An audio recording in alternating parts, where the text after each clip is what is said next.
네, 요즘 경기가 정말 어렵습니다. 폐업하는 자영업자가 늘어가고 또 일자리 창출도 어려워지면서 서민들의 고충이 날로 심해지고 있습니다. 네, 오늘 뉴스 더보기 시간에는 기독교 정신을 바탕으로 사회적 기업 활성화에 앞장서고 있는 기독교 사회적 기업 지원센터 이준모 목사님과 함께 말씀 나누겠습니다.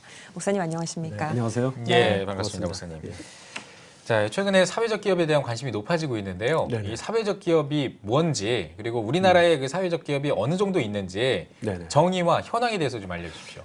사회적 기업이라고 하면 좋은 일 하면서 돈을 번다. 좋은 일 하면서 돈을 버는 기업인데 그러면 좋은 예. 일이라는 게 뭐냐? 사회적 목적을 실현하는 거예요. 그러니까 사회적 목적이라고 하는 것은 취약계층에게 일자리를 제공하고 또 취약계층에게 또 필요한 어떤 서비스를 제공하고 또 취약계층을 어떻게 하면 더 많이 고용할 수 있는지 이런 것들을 하면서 어떤 사회적 공공성을 높이면서 돈도 버는 이런 그 기업을 말하는데요. 2018년 지금 현재 2,030개 정도 되고요. 예비 사회적 기업까지 포함하면 한 3,000개 정도 되고요. 예. 거기서 취약계층을 한 4만 명 정도를 지금 고용하고 있는 상태입니다. 그리고 기독교 같은 경우에는 한 10% 좀 못 미치는데요. 한 100개 정도 기독교에서 지금 설립해서 운영하고 있습니다. 예. 사회적 기업의 이념과 기독교적인 경제관이 맞닿아 있는 부분이 있다는 말이 있습니다. 어떤 연관성이 좀 있을까요? 원래 사회적 기업이나 이런 어떤 자본주의나 이렇게 산업화가 발전되어 가는 과정 속에서 예. 너무 부익부 빈익부의 문제가 생기면서 자본주의 문제점이 좀 생겼거든요. 이런 문제를 해결하기 위해서 어떻게 하면 가난한 사람들에게 조금 더 일자리를 제공하고 그 사람들에게 어떤 생계를 유지해 줄 수 있을까? 이런 것들을 생각을 하면서 만들어지게 됐는데요.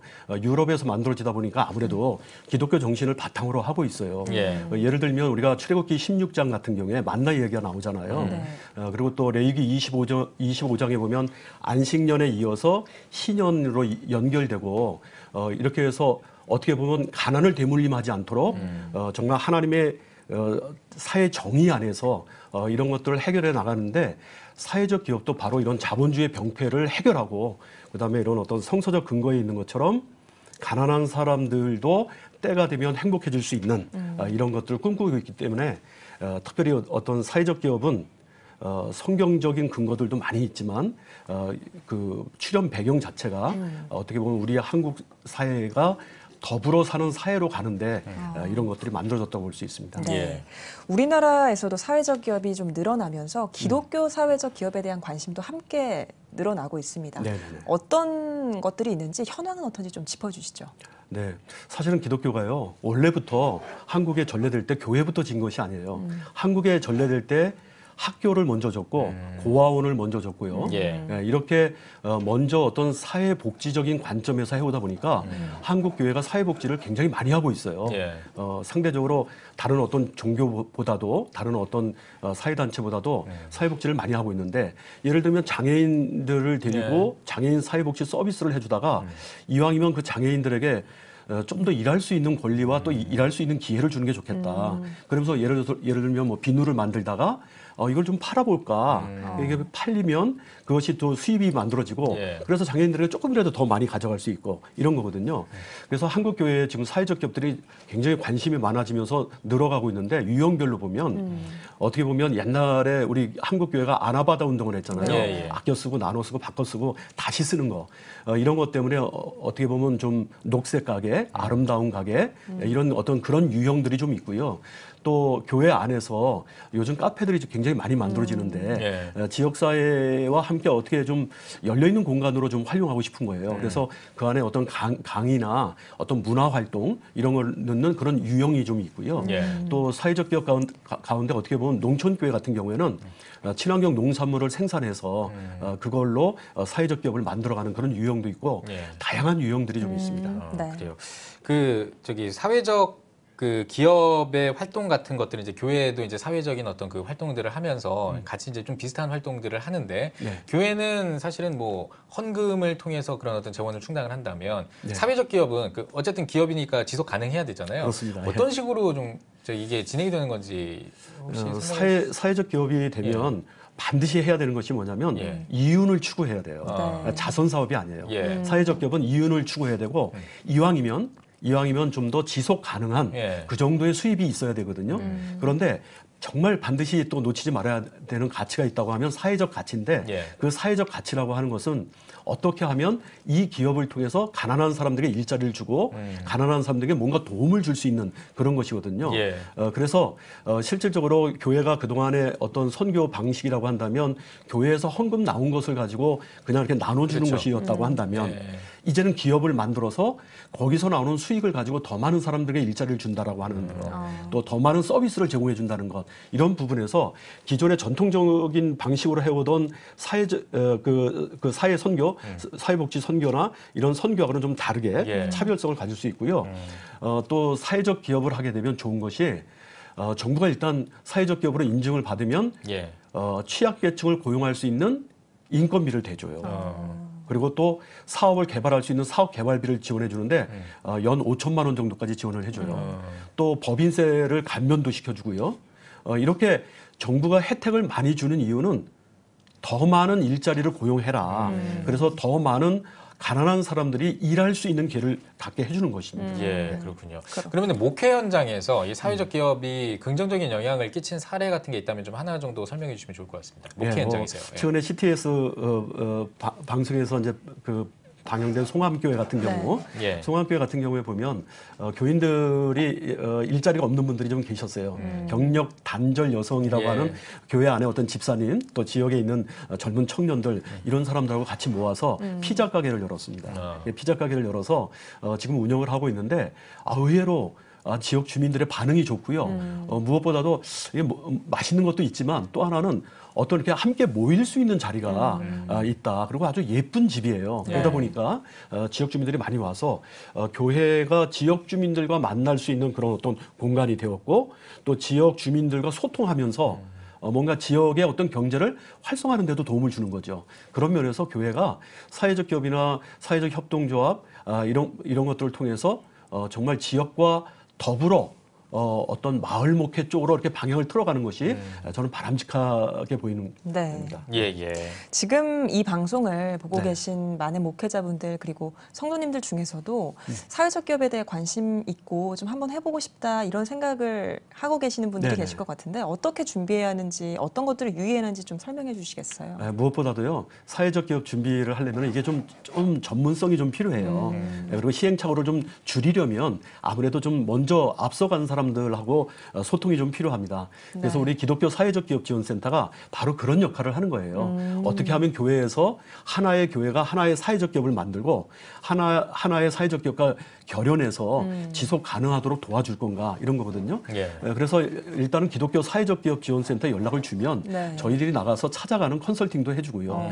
또 교회 안에서 세미나도 열어주고 또 교회가 어떤 아이템으로 하는 것이 바람직한지 그리고 또 이거를 잘 운영을 해서 지속 가능하게 하려면 어떤 것에 유의해야 되는지 이런 것들 전부 저희들이 가르쳐 주고 있습니다. 예. 특별히 이제 저희 기독교 사회적 기업 지원센터가 이런 책을 이제 우리가 네. 만들었어요. 예. 그래서 매년 이렇게 책을 한 권씩 만드는데 특별히 이렇게 책을 만든 이유는 교회가 이런 거 생소한 부분들을 어떻게 이거를 좀 만들어갈 수 있을까 해서 이렇게 교회를 위한 어떤 사회적 기업 가이드북 뭐 이런 식으로 해서 네. 정관을 만드는 법이라든지 아이템을 선정하는 방법이라든지 이런 등등을 저희가 잘 준비해 놓고 있습니다. 네. 연락 주시면 됩니다. 네. 예.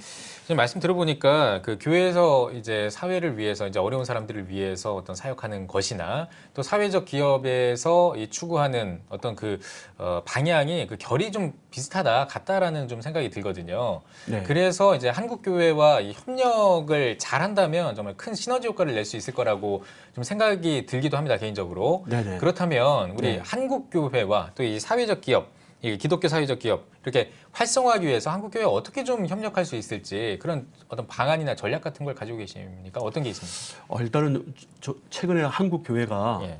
오늘 우리 사회 속에서 염려하는 어떤 대상이 돼 버렸잖아요. 예. 교회가 너무 좀 어떻게 보면 하나님의 영광을 가리는 일들을 해서 그런지 모르지만 네. 어쨌든 사회가 너무 교회에 대해서 염려를 많이 하고 있고 예. 걱정하고 있죠. 이럴 때일수록 우리가 하나님의 말씀 있는 그대로 실천해야 됩니다. 예수님께서 고아와 과부와 나그네를 돌보라고 하는 그 성경적 전통 속에서 창녀나 세리나 이런 어떤 죄인들과 함께 어울려서 그들의 필요를 채워줬던 것처럼 지금 이 땅에 가난하고 소외된 이웃들에게 한국교회가 어떻게 접근할 건가 하는 부분에서 일단 관심을 가져야 된다고 생각을 합니다. 예. 그리고 하나님 말씀, 예수님의 삶의 모범을 따라서 말씀 그대로 실천하는 게 좀 중요해요. 그런데 어떤 실천이 필요하냐면 이런 사회적 기업과 같은 거를 만들어서 지역 주민들이 필요로 하는 일자리를 만들어주고 네. 지역 주민들이 필요로 하는 것이 무엇인지를 만들어내는 것이 저는 굉장히 중요하다고 생각들거든요. 예. 예를 들면 지역에 폐유지를 줍는 어르신들이 교회 주변에 많이 있어요. 폐유지를 줍는 어르신들에 대한 관심을 어떻게 우리가 가질 건가, 그리고 어떻게 도울 건가. 그래서 저 같은 경우 협동조합을 만들었어요. 예. 또 그런 지역 주민들을 위해서 사회적 기업을 만들어요. 그렇게 해서 그 안에서 작은 것부터 실천을 하게 되면 굉장히 도움이 될 것 같고요. 예. 이런 방향을 국가가 정책적으로 도와주고 있잖아요. 그런 속에서 한국 교회는 인적 자원도 있고요. 그다음에 공간이 늘 있고요. 예. 그리고 자원봉사할 수 있는 우리 천만 성도들이 있지 않습니까? 나는 이분들과 함께 이 지역 사회를 정말 하나님 보시기에 아름다운 그런 마을로 만들어가는데 관심을 가지면 충분히 가능성이 있다고 봅니다. 예. 네, 관심이 중요하다고 말씀을 해주셨는데 네. 그러면 목사님 한국교회를 포함해서 사회적 기업이 좀 어떤 것들을 지향해 나가야 할까요? 한국 교회가요. 정말 그 말씀드린 대로 오늘 시대적으로 너무 어려움을 겪고 있는데 그 교회 안에서의 어떤 그동안의 어떤 관심들을 보면 우리 교회 집사님, 우리 교회 권사님, 우리 교회 성도들에 대한 관심물로 갔잖아요. 근데 이제 그런 거를 넘어서서 이제는 우리 교회 주변에 어떤 노인들이 있는가. 지금은 우리 노인 빈곤 계층이 50%나 됩니다. OECD 국가에서 1등이에요. 그리고 또 다문화 가정들이 점점 늘어가서 이제는 10%대로 이제 육박해 가고 있어요. 이런 가운데서 우리 교회 주변에 이런 어려운 사람들에 대한 리스트를 만들고 그다음에 그들이 정말 무엇 때문에 고통받고 있는지 아우성치는지 우리는 관심 가져야 됩니다. 예. 예를 들자면요. 지금 1년에 13,800명이 자살을 하고 있습니다. 그중에 청년들이 2,200명이 자살을 하고 있어요. 근데 지금 한국 교회가 이런 아우성치는 소리, 정말 울부짖는 소리, 어떻게 보면 아벨의 이 피울음 소리를 한국 교회가 외면하고 있는 게 아닌가. 이런 것 속에서 한국 교회의 눈을, 방향을 우리 찬양이 있는 대로 주님의 눈물이 있는 곳에 우리의 눈물이 있어야 되고 주님이 바라보는 곳으로 우리가 또 바라봐야 되고요. 주님의 발길이 닿는 곳으로 우리는 가야 된다고 저는 생각을 합니다. 네. 예. 알겠습니다. 기독교 사회적 기업 지원 센터뿐만 아니라 목사님의 앞으로의 계획도 비전도 궁금합니다. 네, 저는 기독교 사회적 기업 지원 센터가 지난 2011년도부터 지금까지 줄곧 정말 한국 교회의 새로운 패러다임을 위해서 노력을 해왔는데 지금 100여 개의 사회적 기업들이 있어요. 이 100여 개의 사회적 기업을 우리 기독교에서 한 1,000개 정도로 올려서 지금 그 일반 전체적으로는 한 2,030개, 3,000개로 가고 있는데 우리 한국 교회의 성도들의 퍼센티지가 한 20% 되지 않습니까? 이왕이면 10%를 넘어서 네. 20%까지 한국 교회가 사회적 기업을 만들어갔으면 좋겠고요. 제 한평생 하나님께서 허락해 주시는 한 이 땅에 가난하고 소외된 이웃들과 한국 교회를 어떻게 하면 연결하고 하나가 되게 그래서 하나님 나라를 먼저 앞당겨서 이 땅에서 살아보는 것 이런 거를 실험하고 실천하고 또 보여주고 전파하는 일에 제 비전을 갖고 있습니다. 네. 예, 알겠습니다. 자, 마지막으로 이제 한국교회와 성도님들을 향해서 한 말씀 해주시고 오늘 대담 마무리하겠습니다. 네. 저는 우리 한국교회 성도님들이 정말 어려울 때일수록 저는 원칙에 중요시해야 된다고 생각합니다. 원칙이 뭐냐? 하나님을 사랑하고 이웃을 사랑하는 겁니다. 하나님을 사랑한다라는 우리의 고백이 이웃을 향해서 실천으로 나타나야 된다는 거죠. 그러면 실천이라고 하는 다른 거 없습니다. 정말 우리가 성탄절이 다가오는데 정말 저희 기독교 사회적 기업 지원센터가 몰래 산타 같은 거를 하는데요. 사회적 기업에서 생산한 물건에 대해서 관심 갖고 착한 소비, 윤리적 소비를 통해서 하나라도 더 구입해 주시고 그리고 사회적 기업을 관심 갖고 돌아봐 주시고 그리고 또 사회적 기업도 만들어 주시고 그렇게 해서 한국교회 성도들이 정말 예수님의 말씀을 실천하면서 너무 행복하고 너무 기쁘다. 이런 고백들이 아주 온누리에 퍼져서 정말 우리 나라가 좀 행복해지고 더 나아가서 남북이 통일되고 전 세계 한국이 복음화의 전초 기지가 되었으면 좋겠습니다. 네. 예, 알겠습니다. 자, 오늘 뉴스 보기 시간에는 기독교 사회적 기업 지원센터 이준모 총괄 본부장과 함께 이야기 나눠봤습니다. 목사님 오늘 귀한 말씀 고맙습니다. 고맙습니다. 고맙습니다.